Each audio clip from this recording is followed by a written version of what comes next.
The wind was a monster, clawing at the turf roof of our longhouse, its icy fingers tearing at the sod and wood as if it meant to rip us from our shelter and drag us into the night. Each gust rattled the beams, a reminder that the world outside was wild and merciless, and that our home was little more than a fragile shell against its fury.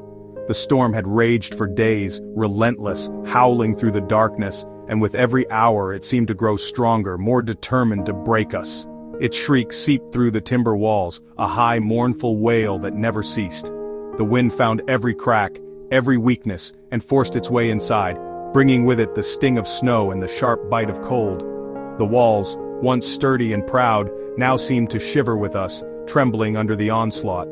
Inside, the fire was a weak heart against the world's cold fury, casting hungry shadows on the walls.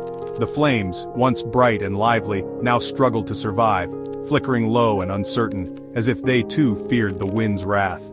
The smoke curled upward, heavy and slow, filling the air with a bitter tang that clung to our clothes and hair. Every gust sent snow across my sleeping children, dusting their hair with winter's cruel glitter. They huddled together beneath thick furs, their small bodies pressed close for warmth, but even the heaviest pelts could not keep out the chill that crept in with the wind. I watched them shiver in their sleep, their faces pale and pinched, and felt a helpless ache settle in my chest. My daughter Helga coughed, her face hollowed by sickness. Each rasping breath seemed to echo in the silence, a reminder of how fragile life was in the grip of winter. Her cheeks, once rosy and full, were now sunken and pale, her eyes dull with fever. I could do nothing but watch and pray, my heart heavy with fear. I wrapped her tighter, desperate to trap warmth, to shield her from the cold that seemed to seep from the very bones of the earth. My hands shook as I tucked the furs around her, whispering old prayers to gods who felt far away. I would have given anything to take her pain, to trade my strength for her health, but all I could offer was my embrace and my hope. The cold was inside us now, a patient predator waiting for our strength to fail. It crept into our bones, numbing fingers and toes, making every movement an effort. Our breath hung in the air, white and ghostly, and frost formed on our brows even as we sat by the fire. Hunger gnawed at our bellies, but the cold was the greater enemy, relentless and cunning. Astrid, my wife, moved in exhausted silence, her eyes deep with worry as she checked on our feverish infant Bjorn. She cradled him close, rocking gently, her lips pressed to his brow as if she could will the fever away. Her face, drawn and pale, bore the marks of sleepless nights and endless care.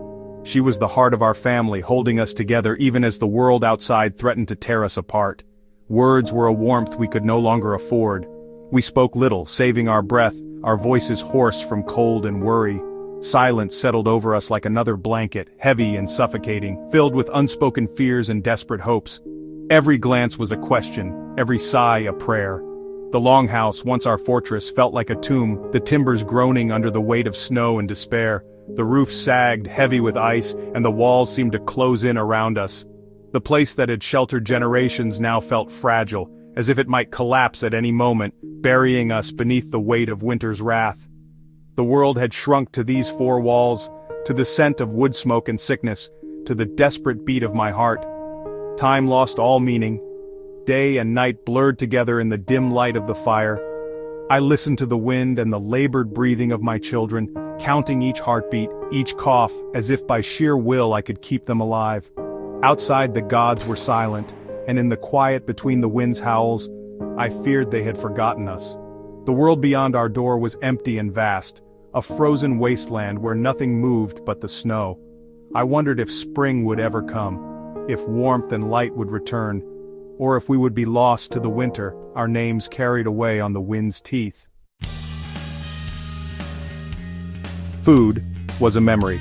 The last salted fish, the grain, all gone. We rationed dried peas and shriveled apples, each meal a painful calculation. Astrid gave her share to Helga, love stronger than hunger, but her eyes betrayed her emptiness. The children understood only hunger and cold. Helga no longer asked for stories, and Bjorn's cries grew weaker.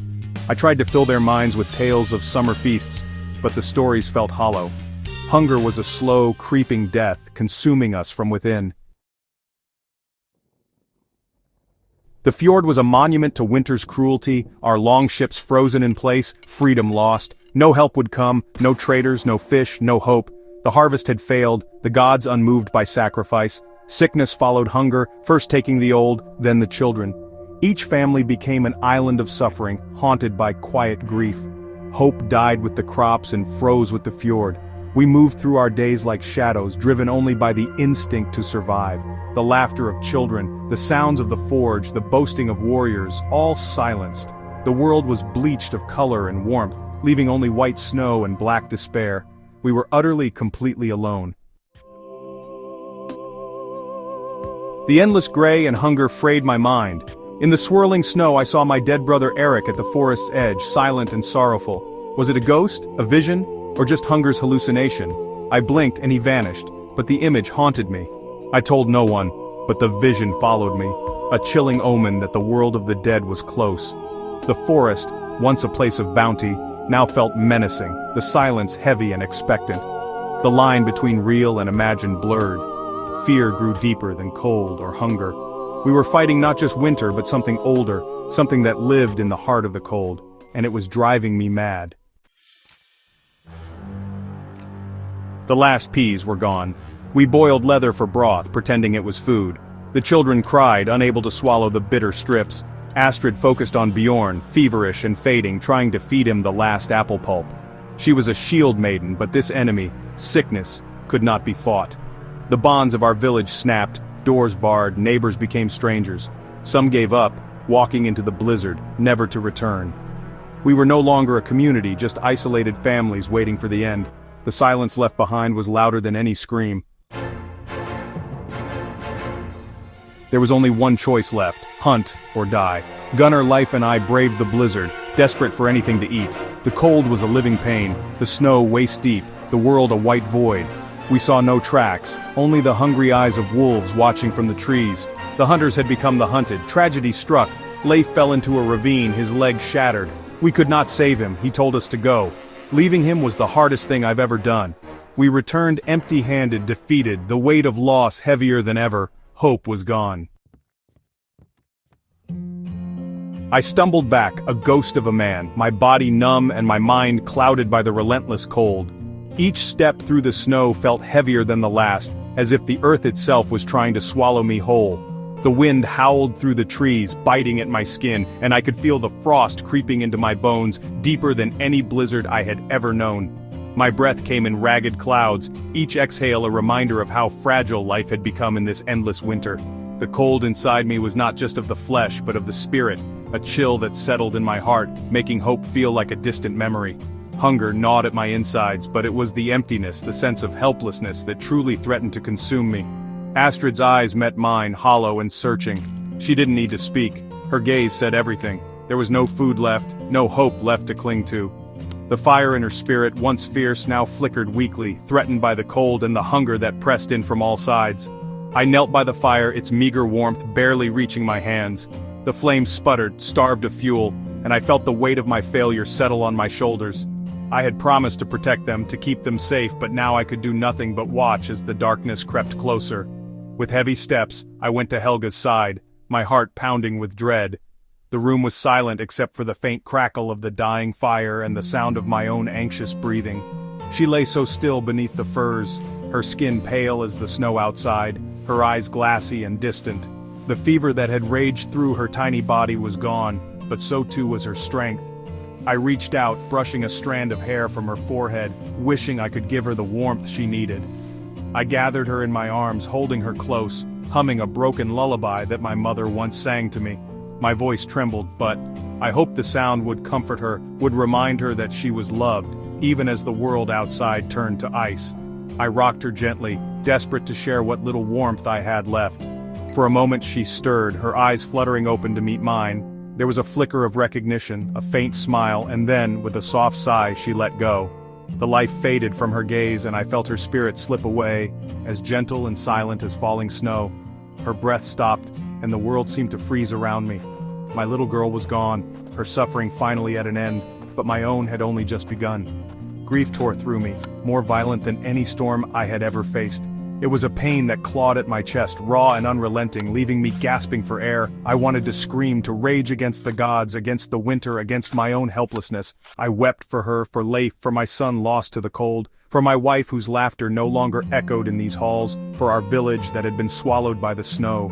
Each memory was a fresh wound, each loss another weight dragging me down. The darkness had claimed us, seeping into every corner of our lives.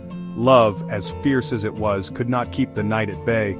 The cold was merciless, and it took everything from us, leaving only silence and shadows behind. The longhouse was silent save for the wind and my broken heart. Winter had won, and all that remained was the memory of warmth, fading like the last embers in the hearth. Spring arrived slowly, the snow receding, the world waking with a groan. The fjord cracked, longships freed, but the thaw revealed our losses. We buried Helga in the frozen ground.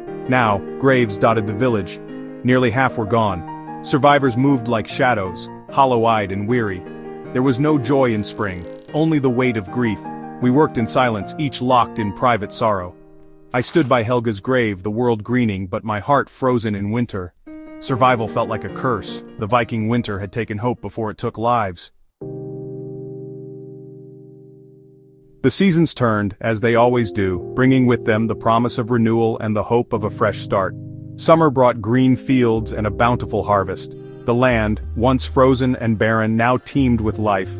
Crops grew tall and strong, and the air was filled with the scent of wildflowers. Life returned, children played, and we rebuilt, but the scars remained. The village bore the marks of the harsh winter, with every repaired house and every new structure a testament to our resilience. I watched Bjorn grow, strong and spirited, but every cold wind brought memories of Helga. Her laughter, her warmth, all seemed to echo in the chill of the air, a haunting reminder of what we had lost. The pain did not fade, it became part of me. It was a constant companion, a shadow that followed me through the seasons, through the years. We learned our ordeal was not unique. Other villages vanished in the Fimble Winter. The stories we heard were of entire communities wiped out, their names and lives lost to the relentless cold. We were the lucky ones, but survival brought little comfort. The memories of those we lost haunted our dreams, and the struggle to rebuild was a daily reminder of our fragility. Our greatest enemy was not raiders or rival jarls, but the world itself. The elements were unforgiving, and the land we called home was as much a foe as it was a provider. The memory of that winter became a dark legend, a warning whispered by the fire. Elders spoke of it in hushed tones, their voices filled with a mix of reverence and fear. The Viking Winter strips away everything: strength, love, sanity, leaving only the pain of survival. It tests the very core of our being, pushing us to the brink and beyond. And that is a pain no summer sun can ever truly warm. The scars of winter are etched deep into our souls, a permanent reminder of the battles we fought and the loved ones we lost.